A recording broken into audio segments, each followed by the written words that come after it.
नमस्कार, आप देख रहे हैं स्पेशल रिपोर्ट। मैं हूं आपके साथ अनामिका। देश में लोकसभा चुनाव की तारीखों का ऐलान हो चुका है। सत्ता के लिए 11 अप्रैल से 7 चरणों में चुनाव होंगे और 23 मई को नतीजों का ऐलान होगा। ऐसे में लोकसभा चुनाव के लिए सभी राजनीतिक दल एड़ी चोटी का जोर लगा रही है। 5 साल तक सत्ता से दूर रहे विपक्षी दल सत्ता में वापसी के लिए पुरजोर कोशिश कर रही है। तो सत्ता में बैठी बीजेपी के नेतृत्व वाली एनडीए गठबंधन को 2019 के महाभारत में अपने सेनापति मोदी की योजनाओं का भरोसा है। बीजेपी को लगता है कि उनके सेनापति मोदी के तरकश में योजनाओं के इतने तीर है कि इससे घायल विपक्ष की सिंहासन की लड़ाई में करारी हार होगी और प्रधानमंत्री नरेंद्र मोदी की महत्वाकांक्षी और जनहित में बनाई गई योजनाओं से उनकी सत्ता में वापसी होगी। जनधन योजना, उज्ज्वला योजना, मुद्रा बैंक योजना, प्रधानमंत्री आवास योजना, सांसद आदर्श ग्राम योजना और स्वच्छता अभियान के तहत हर घर में शौचालय निर्माण जैसी कई योजनाओं के जरिए प्रधानमंत्री नरेंद्र मोदी ने देश की तस्वीर बदलने की कोशिश की है। तो क्या सचमुच इन योजनाओं का फायदा आम जनता तक पहुंचा है और क्या इन योजनाओं के बदौलत एनडीए सरकार का वोट बैंक मजबूत हुआ है? क्या प्रधानमंत्री नरेंद्र मोदी की जनहित वाली योजनाओं से खुश होकर 2019 के चुनाव में जनता उन्हें वोट के तौर पर रिटर्न गिफ्ट देगी? ये जानने के लिए आज हम आपको उत्तर प्रदेश के इटावा संसदीय क्षेत्र ले चलेंगे और देखेंगे कि यहाँ के लोग मोदी सरकार की महत्वाकांक्षी योजनाओं पर क्या कहते हैं।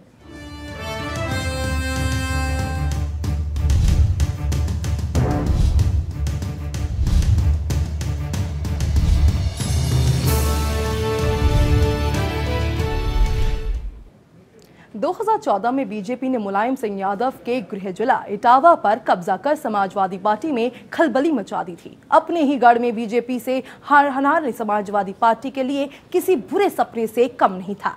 अब जबकि चुनाव की तारीखों का ऐलान हो चुका है और सपा बीएसपी गठबंधन ने सीट पर समाजवादी पार्टी के युवा उम्मीदवार कमलेश कठेरिया को चुनावी मैदान में उतारा है। हालांकि बीजेपी ने अपने उम्मीदवार तय नहीं किए हैं, लेकिन इटावा के वर्तमान सांसद अशोक दोहरे का नाम लगभग तय माना जा रहा है। इटावा से सांसद अशोक दोहरे उत्तर प्रदेश में बीजेपी के प्रमुख दलित चेहरा के तौर पर उभरे हैं। कभी सरकारी कर्मचारी रहे अशोक कुमार दोहरे ने बीएसपी में शामिल होकर अपनी राजनीति शुरू की, लेकिन 2014 के चुनाव से चंद महीने पहले बीजेपी में शामिल होकर पहली बार इटावा से सांसद बने। अशोक दोहरे की 2014 में जीत इस मायने में बड़ी जीत थी क्योंकि उन्होंने इटावा में समाजवादी पार्टी का किला ध्वस्त किया था। इटावा की जनता ने करीब 1.5 दशक बाद 2014 में समाजवादी पार्टी की जगह किसी दूसरे पार्टी के उम्मीदवार को अपना सांसद बनाया था। अब जबकि 1 महीने बाद ही लोकसभा चुनाव होने हैं, तो बीजेपी को पीएम मोदी के लोक कल्याणकारी योजनाओं पर भरोसा है। लेकिन क्या इटावा के बीजेपी सांसद अपने क्षेत्र की जनता को मोदी की योजनाओं का फायदा दिला पाए हैं? आज हम इसी सवाल का जवाब तलाशने की कोशिश करेंगे।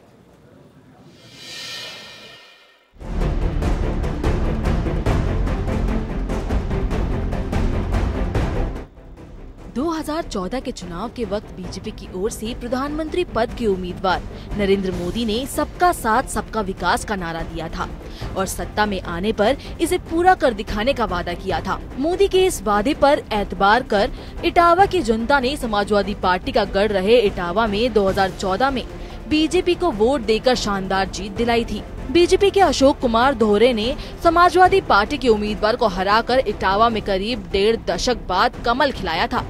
2014 के चुनाव में बीजेपी के अशोक दोहरे ने 1,72,946 वोट के भारी अंतर से जीत दर्ज की थी। अशोक दोहरे को कुल 4,39,646 वोट मिले थे, जबकि समाजवादी पार्टी के उम्मीदवार प्रेमदास कठेरिया को महज 2,66,700 वोट मिल पाए थे।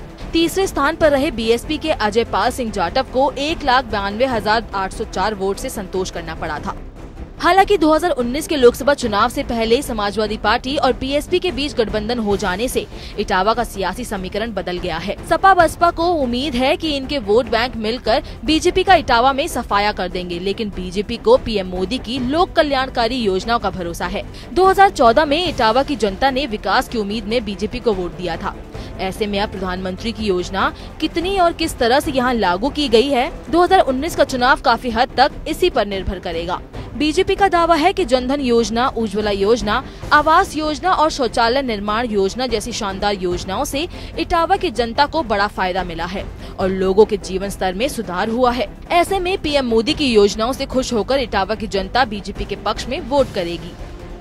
दरअसल इटावा संसदीय क्षेत्र में 5 विधानसभा सीटें हैं, जिसमें इटावा सदर, भरथना, दिबियापुर, औरैया और सिकंदरा शामिल है। लेकिन 2014 के चुनाव में समाजवादी पार्टी इन सभी विधानसभा क्षेत्रों में बीजेपी से पिछड़ गई थी। समाजवादी पार्टी अपने ही गढ़ में बीजेपी से मात खा जाएगी, शायद समाजवादी पार्टी के नेताओं ने इसकी कभी कल्पना भी नहीं की होगी। अपने जाति समीकरण को पुख्ता मानकर समाजवादी पार्टी जीत के प्रति निश्चित थी, लेकिन मोदी के लहर से बदली फिजा में तमाम सियासी गणित फेल हो गई। अब जबकि 2019 का चुनाव दहलीज पर है, तो बीजेपी प्रधानमंत्री मोदी की योजनाओं का वोट समीकरण तैयार कर रही है। बीजेपी का दावा है कि अनुसूचित जाति के लिए आरक्षित इटावा संसदीय क्षेत्र में उनके सांसद अशोक दौरे ने पिछड़े वर्ग के लोगों तक पीएम मोदी की योजनाओं को बड़े ही शानदार तरीके से पहुंचाया है। इन योजनाओं की वजह से यहाँ की बड़ी आबादी को फायदा पहुंचा है। ऐसे में जब लोकसभा चुनाव होंगे तो यहाँ की जनता रिटर्न गिफ्ट के तौर पर बीजेपी को जीत का तोहफा देगी। अब बीजेपी के दावों में कितनी सच्चाई है ये तो जनता ही बताएगी, क्योंकि ये पब्लिक सब जानती है और लोकतंत्र में जनता का फैसला ही आखिरी फैसला होता है। इटावा से उवैस चौधरी के साथ ब्यूरो रिपोर्ट, APN।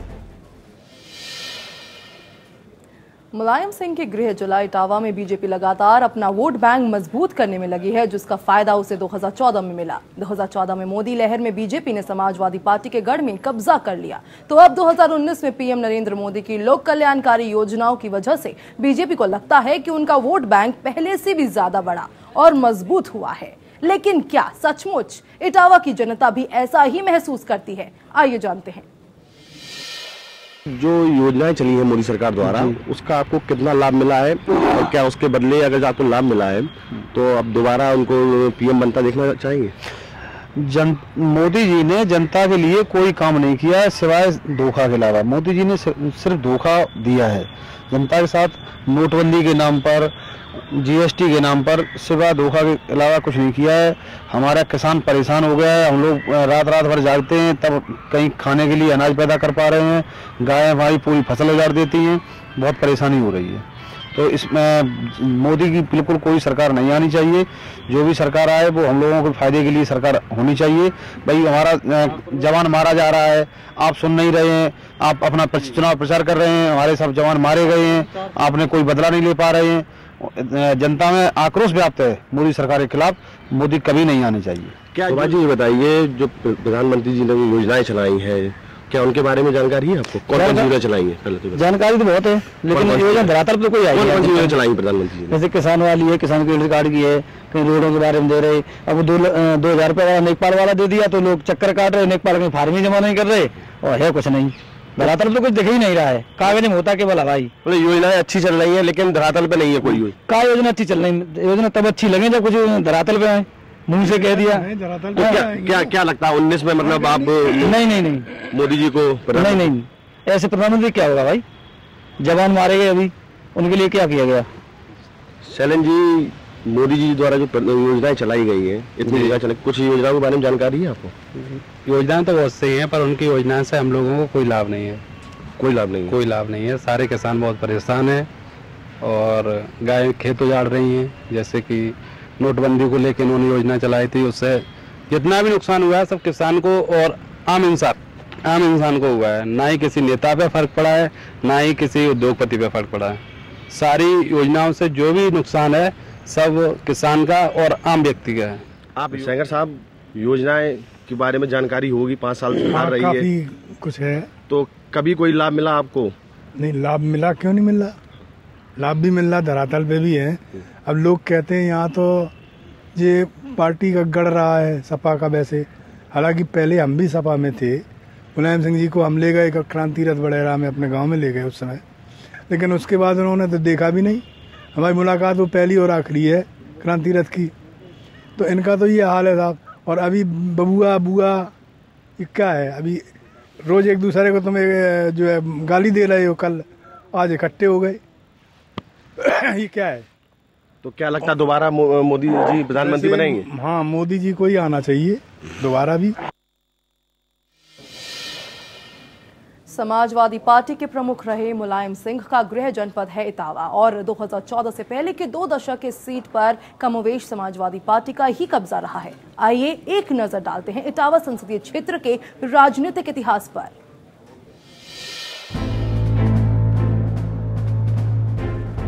मोदी सरकार अपनी योजनाओं को 2019 के लोकसभा में ब्रह्मास्त्र मान रही है। बीजेपी का दावा है कि उनकी योजनाओं से आम जनता की जिंदगी में बदलाव आया है। ये पीएम मोदी की जन कल्याणकारी योजना ही है जिससे आम जनता का जीवन स्तर पहले की अपेक्षा में बेहतर हुआ है। और अब इन योजनाओं का जादू चुनाव के वक्त देखने की उम्मीद पाले बीजेपी इटावा में दूसरी बार भी जीत का दावा कर रही है। क्या इटावा की जनता पीएम मोदी की योजनाओं से प्रभावित होकर बीजेपी को वोट करेगी या फिर यहाँ 2019 के चुनाव में कोई दूसरा ही समीकरण काम करेगा? ये जानने के लिए हमें इटावा के चुनावी इतिहास पर नजर डालनी होगी। आजादी के बाद पहले चुनाव में इटावा की सीट अनुसूचित जाति के लिए आरक्षित थी। 1957 में हुए लोकसभा चुनाव में इटावा से सोशलिस्ट पार्टी के अर्जुन सिंह ने जीत दर्ज की थी।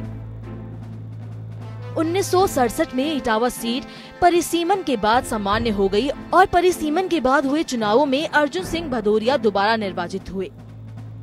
1971 में हुए चुनावों में अपनी तीसरी जीत की उम्मीद लगाए अर्जुन सिंह की उम्मीदों पर कांग्रेस के श्री शंकर तिवारी ने पानी फेर दिया। 1977 में अर्जुन सिंह राष्ट्रीय लोकदल के टिकट पर चुनाव लड़े और कांग्रेस के श्री शंकर तिवारी को हराकर अपनी हार का बदला लिया। 1996 तक अलग अलग पार्टियों के प्रत्याशी यहां से जीतकर सांसद बने। 1998 के चुनाव में भारतीय जनता पार्टी की सुखदा मिश्रा समाजवादी पार्टी के राम सिंह शाक्या को हराकर इटावा की पहली महिला सांसद निर्वाचित हुई। 2009 में परिसीमन के बाद इटावा की सीट फिर से अनुसूचित जाति के लिए आरक्षित हो गई। परिसीमन के बाद 2009 में हुए चुनाव में समाजवादी पार्टी के प्रेमदास कठेरिया ने जीत दर्ज की, लेकिन 2014 में इस सीट पर भारतीय जनता पार्टी के अशोक दोहरे ने कब्जा जमा लिया। अब जबकि 2019 का चुनाव दहलीज पर है तो इटावा में चुनावी घमासान शुरू हो गया है। 2014 के चुनाव में दूसरे स्थान पर रहे समाजवादी पार्टी ने बीएसपी से गठबंधन कर अपनी ताकत में इजाफा कर लिया है, तो बीजेपी पीएम मोदी की लोक कल्याणकारी योजनाओं को अपना ब्रह्मास्त्र मान रही है। अब देखना ये है कि 2019 के चुनाव में मोदी सरकार की योजनाओं की जीत होती है या विपक्ष के गठबंधन की राजनीति ही अपना दम दिखाने में कामयाब होती है। Bureau report, APN। 2014 में यहां की जनता ने बीजेपी को मौका दिया था, लेकिन क्या 2019 में यहां की जनता पीएम मोदी की योजनाओं से खुश होकर दोबारा बीजेपी को चुनेगी? आइए इटावा में पीएम नरेंद्र मोदी की योजना के बारे में यहां के लोग क्या कहते हैं, ये जानते हैं। दुबे जी, ये बताइए कि आप वोट डालेंगे इस बार? जी बिल्कुल। अच्छा, तो ये बताइए नरेंद्र मोदी जो योजना चला रहे हैं उसका आपको या आपके जानने में किसी को लाभ मिला? जी लाभ तो मिला है। लाभ मतलब मध्यम वर्गीय लोगों को कम मिला है। जो बड़े उद्योगपति हैं या बाकी के लोग हैं उन्हें काफ़ी लाभ है, लेकिन कुछ बड़े उद्योगपति हैं वो टैक्स की जो उन्होंने नई जो योजनाएं चलाई उससे थोड़ा बीच में उनके वेबसाइट वगैरह में कुछ दिक्कतें रहीं, उससे कुछ नाराज़ रहे वो, लेकिन अब राहत है। और किसानों को भी अभी, जैसा कि कल मैं इंटरनेट चला रहा था तो मैंने उस पर पढ़ा कि उनका पहला पैसा 2000 रुपये 24 फरवरी तक आएगा। अगर ऐसा होता है तो लाभदायक है, या सारी योजनाएं अच्छी हैं, सफल रहीं, और किसान भी फिर आगे वोट करना चाहिए बीजेपी को ही। बीजेपी ने काम किया है। कांग्रेस ने 70 साल भारत में रही, कुछ खास विकास तो हुआ नहीं। तो मैं पर्सनली यही चाहूँगा कि बीजेपी आए, नरेंद्र मोदी फिर रहे हैं, क्योंकि और कोई दूसरा चेहरा अभी तो हाल फिलहाल में दिखाई देता नहीं है। अच्छा जी, ये बताइए जो प्रधानमंत्री जी योजना चला रहे हैं उन योजनाओं के बारे में आपको जानकारी है? जी जी जी। कौन कौन सी योजना चला रहे हैं? जैसे PMKY हो गया, जनधन योजना हो गई, उज्ज्वला योजना हो गई, बहुत सारी योजना है जो चल रही है उनकी, और हम तो इस बार भी उनकी साथ ही रहेंगे। इस बार आपको लाभ मिला उनकी? जी जी, पूरा लाभ मिला हमें उनका। किस योजना का आपको लाभ मिला? जैसे उज्ज्वला योजना का मिला हम लोगों को, और जो लाइट वगैरह थी उनकी भी लाइट का भी मिला हम लोगों को। तो दोबारा जो आपको लाभ मिला उस लाभ के जरिए आप दोबारा उनको? जी जी, हम मेरा पहला वोट है, उनको वोट करेंगे। आप पहली बार वोट डालेंगे? जी, पहला वोट उनको वोट। जो मोदी ने योजनाएं चलाई अभी तक, उसका कोई लाभ आपको मिला या आपके जानने में कोई लाभ मिला? हमको तो खैर ऐसा कोई खास लाभ अभी तक मिला नहीं, लेकिन हाँ हमारे जान पहचान के लोगों को मिला है, और हमारे हिसाब से बीजेपी को फिर एक बार चांस मिलना चाहिए। इतना किया है तो आगे चल के और भी करेंगे, इतना तो अब पहला वोट है हमारा भी, अब देखता हूँ बीजेपी में ही, तो ऐसा तो मेरा मन है। फिर मैं अगर आवामी कल के कुछ खराब लगता है तो चेंज भी हो सकता है। तो मानते हैं कहीं ना कहीं 2019 में के बाद मोदी फिर आ सकते हैं, उनको आना भी चाहिए। जी बताइए, आप वोट करेंगे, वोट किस आधार पर करेंगे इस बार? योजनाओं के आधार पर करेंगे या किस आधार पर करेंगे? योजनाओं के आधार पर तो करेंगे ही, और उसके बाद देखिए जैसे अभी आप सुन रहे किसानों की कितनी हालत खराब है, तो किसानों के लिए मोदी जी ने बहुत कुछ करा है। और हमारे राहुल गांधी हैं, वो कहते हैं यहाँ से आलू डाली वहाँ से सोना निकलेगा। सब बेतुकी बातें हैं, आलू डालने में सोना तो ना निकलेगा। कुछ काम करना है तो करना पड़ेगा किसानों के लिए। और देखा आपने पिछले बार से इस बार के किसानों के आत्महत्या या मौत के लिए रेशियो जो है काफी बदले हैं, पहले ज्यादा थे अब कुछ कम है। तो मोदी ने काम तो किया है, तो इस बार भी मोदी आएंगे। मेरा तो पहला वोट इन्हीं के लिए है। साल 2014 में प्रधानमंत्री नरेंद्र मोदी ने जो योजनाओं की फसल लगाई थी, अब उसमें वोट के फल लग गए हैं और 2019 के चुनाव में बीजेपी वोट की फसल काटने को बेकरार है। आइए आपको बताते हैं उन 5 योजनाओं के बारे में जो 2019 के चुनाव में बीजेपी के लिए तो रूपकार इक्का साबित हो सकते हैं। 5 राज्यों में विधानसभा चुनावों के बाद अनौपचारिक तौर पर देश में आम चुनाव 2019 का बिगुल बज चुका है। 2019 के आम चुनाव में बीजेपी की कोशिश बीते पौने 5 साल के दौरान शुरू की गई योजनाओं की सफलता को भुनाकर सत्ता में कायम रहने की होगी। आइए आपको बताते हैं केंद्र सरकार की उन 5 योजनाओं के बारे में जिनके आंकड़ों पर गौर करें तो इन योजनाओं में 2019 में वोट के गणित को एनडीए के पक्ष में लाने की बड़ी क्षमता है। जनधन योजना।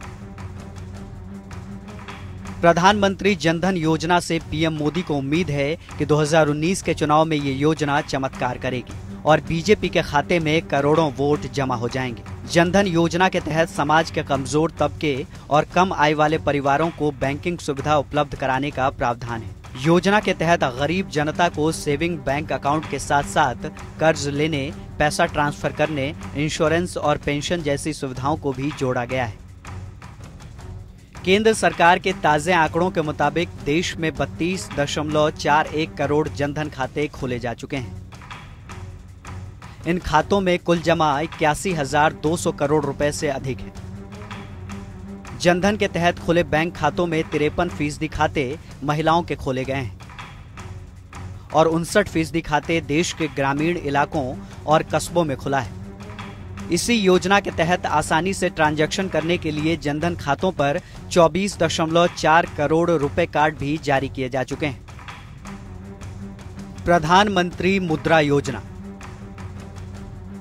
प्रधानमंत्री मुद्रा योजना के तहत नॉन बैंकिंग फाइनेंशियल कंपनी और माइक्रो फाइनेंस इंस्टीट्यूशन द्वारा छोटे और मध्यम कारोबारियों को बिना किसी सिक्योरिटी के कर्ज देने का प्रावधान है। ये कर्ज नॉन एग्रीकल्चरल सेक्टर में छोटे कारोबार को बढ़ावा देते हुए रोजगार बढ़ाने के लिए दिया जाता है।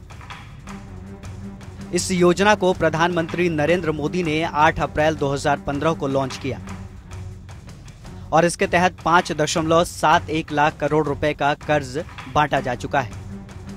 इस योजना का लाभ 3 साल के दौरान 12.27 करोड़ लोगों को दिया जा चुका है, जिसमें 3.49 करोड़ लाभार्थियों ने नए कारोबार के लिए कर्ज लिया है। मोदी सरकार को यकीन है कि इस योजना से जिन कारोबारियों को फायदा मिला है वो 2019 के चुनाव में उन्हें वोट जरूर देंगे। उज्ज्वला योजना। प्रधानमंत्री उज्ज्वला योजना से एनडीए को यकीन है कि उसके वोट की खिचड़ी तेजी से पकेगी। उज्ज्वला के तहत गरीबी रेखा से नीचे 5 करोड़ परिवारों को बिना किसी सिक्योरिटी राशि के एलपीजी कनेक्शन दिए जाने का प्रावधान है। लॉन्च के बाद 5 करोड़ परिवारों को लाभ पहुंचाने का लक्ष्य रिकॉर्ड 28 महीनों में पूरा कर लिया गया, जिसके बाद इस वित्त वर्ष के दौरान इस योजना का लक्ष्य 8 करोड़ परिवार कर दिया गया है और केंद्रीय बजट में योजना के लिए 12,800 करोड़ रुपए का प्रावधान किया गया है। पीएम मोदी उज्ज्वला योजना को 2019 में तुरुप का पत्ता मानते हैं और बीजेपी का चुनावी समीकरण बहुत हद तक इस योजना पर निर्भर है।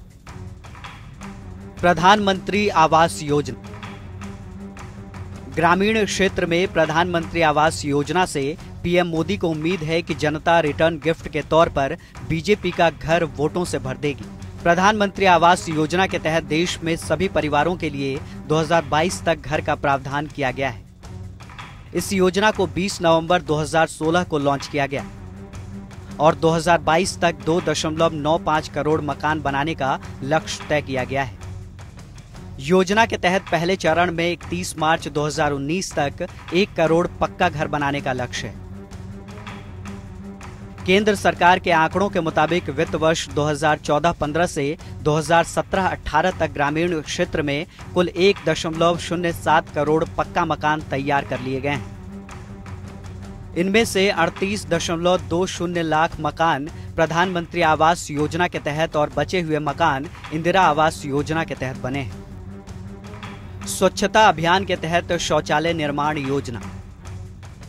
प्रधानमंत्री नरेंद्र मोदी ने शौचालयों को इज्जत घर का नाम दिया है और उन्हें यकीन है कि जनता 2019 के महाभारत में उनकी इज्जत बचाएगी। पीएम मोदी ने स्वच्छ भारत मिशन को 2 अक्टूबर 2014 को लॉन्च किया और 2 अक्टूबर 2019 तक इस योजना के तहत ग्रामीण क्षेत्रों में पूर्ण स्वच्छता का लक्ष्य तय किया गया। इस योजना के तहत ग्रामीण परिवारों को घर में शौचालय बनाने के लिए 12,000 रुपए देने का प्रावधान है। केंद्र सरकार के आंकड़ों के मुताबिक 31 अगस्त 2018 तक 88.9% ग्रामीण इलाकों में शौचालय निर्माण का काम पूरा किया जा चुका है। योजना को 2014 में लॉन्च करने के बाद से अभी तक 7.94 करोड़ से अधिक शौचालय का निर्माण किया गया है। ये निर्माण 19 राज्यों के 419 जिलों में 4.06 लाख गांवों में किया गया है और इन गांवों को खुले में शौच से मुक्त किया जा चुका है। इन योजनाओं से बीजेपी को बड़ी उम्मीद है। बीजेपी को लगता है कि उनके सेनापति मोदी के तरकश के ये तीर 2019 के चुनाव में सटीक निशाने पर लगेंगे और बीजेपी अपनी सत्ता बचाने में कामयाब रहेगी। Bureau report, APN. बीजेपी को प्रधानमंत्री की योजनाओं पर बड़ा भरोसा है, लेकिन क्या इटावा की जनता को भी पीएम मोदी की योजनाओं पर भरोसा है? आइए जानते हैं। अपनी चीज बताइए कि जैसे आप विकास भवन में आए, आप मोदी जी की योजनाएं देखने सुनने आए थे, तो आपको अभी तक उनकी कितनी योजनाओं का लाभ मिला है और उन लाभ के चलते आप क्या दोबारा उनको प्रधानमंत्री बनाएंगे 2019 में?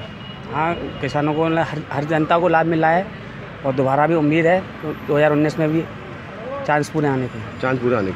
आपको लाभ मिला? किन योजना को लाभ मिला आपको? जैसे ये चला शौचालय ये चला है, उसमें भी लाभ मिला है। किसान में ये इसमें भी जो चला है, इसमें भी लोगों को लाभ मिला है, काफ़ी लोगों को मिल चुका है। राकेश जी बताइए, आपको मोदी ने योजना चलाई है उसका लाभ मिला है अभी तक? मिला है। क्या किन योजना का लाभ? शौचालय का मिला है और ये अब आज जो बटन दबाई इसका भी मिला है और ये क्या नाम गैस कनेक्शन का भी मिला है और भी मिलेगा। 2019 में प्रधानमंत्री बनाएंगे आप दोबारा उनको? बनाएंगे, जरूर बनाएंगे। ये बताइए कि जो मोदी ने योजनाएं चलाई हैं उनका जनता को कितना लाभ आप लोगों ने पहुंचा दिया है और उस लाभ के बदले क्या जनता आपको वापस 2019 में आपकी सरकार बनाएगी? माननीय मोदी जी और भारत के यशस्वी प्रधानमंत्री जी के नेतृत्व में जिन योजनाओं को साकार किया गया है, उन योजनाओं के अंबार में गांव गरीब जनता का बड़ा तेजी से विकास हुआ है। भारत के राजस्व का सही सदुपयोग अगर आज़ादी के बाद किसी ने किया है तो पहला नाम आता है भारत के यशस्वी प्रधानमंत्री आदरणीय श्री नरेंद्र मोदी जी। चलिए, स्पेशल रिपोर्ट वोट की योजना में इतना ही। मुझे दीजिए इजाजत और आप देखते रहिए एपीएन न्यूज़। नमस्कार।